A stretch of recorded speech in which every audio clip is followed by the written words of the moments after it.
So we're in a catch-22 because admitting there's a problem means that you're basically going to hold accountable one of the most powerful industries on this planet next to the petroleum industry, and that's the pharmaceutical industry. There's no malice here. There's no ill will. There's no vendetta. Ladies and gentlemen, the fact is we've done something very wrong here, and until we wake up and recognize it and admit we have to find some equitable means of moving forward, that it won't stop. And when the damages being caused outstrip the ability to go help fix the damage that's been caused by factors of 1,000 to 1, then you'll never catch up to stopping this from going on, because you'll always have more patients coming in than you can ever help in any way.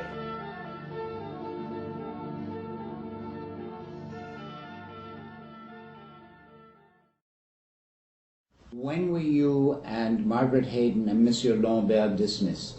On July 14th, 2004, because after, or even before, we were called before the Senate. I had received a gag order that I cannot speak anywhere about any subject without the permission of court. And so I challenged that. And Margaret Hayden also received an instruction not to speak about any matter to anybody, anywhere. So two of us challenged this under the Charter of Rights and Freedoms in the federal court. And we won. In September 2000, we won.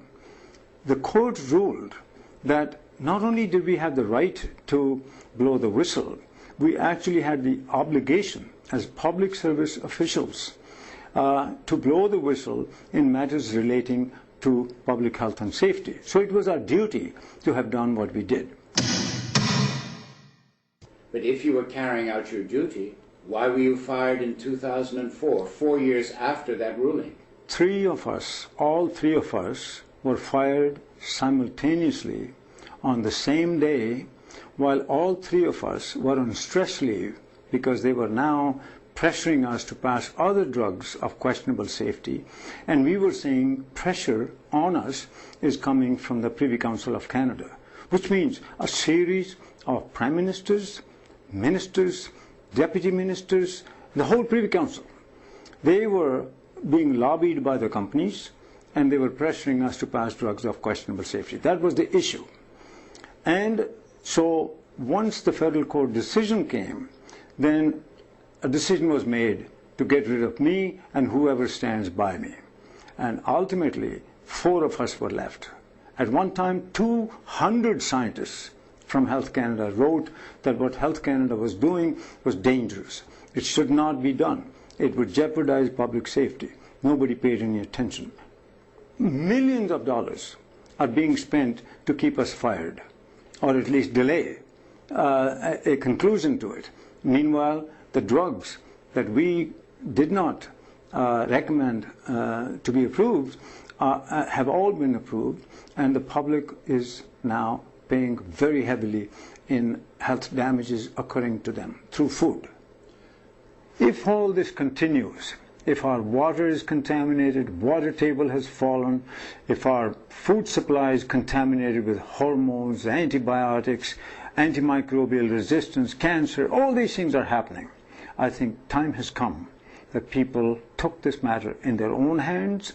They wrote their own legislation. They challenged their parliament.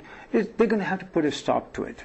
If it doesn't work, I'm certain it'll become like a Gandhian salt march. People will bring a stop to it because it's gone too far. There are problems. This is Dr. Shiv Chopra here in Canada. Dr. Chopra for 40 years was our Food and Drug Safety Advisor in Health Canada in Ottawa in Canada.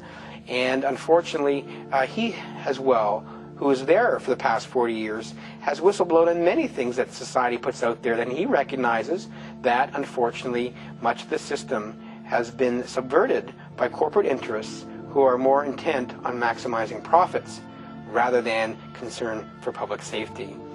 Quite literally, word for word, his quotes are, the mentality is, the public good be damned. And so Dr. Chopra has said things, silicone breast implants not safe. He got overruled on that. several antibiotics, including Revlor and Baytril, were not safe. They overruled him on that. And he said, and he looked at the original data that came in for licensure, that and it's written right here in the back of his book called Corrupt to the Core, referring to our Health Canada. He said, and I'm warning about the myth of the safe and effective use of vaccinations. It is a myth. And the fact that you can give vaccinations to an entire population and you don't see adverse events for 3 or 4 days, or you don't see greater significant differences in the incidence of autism between Group A and Group B, does not mean that the vaccines are not causally related. It simply means that the design of your studies may not be adequate enough, the frequency of adverse event may not be frequent enough, or that the confounding events that you cannot control for in your experimental design, and this is a core problem.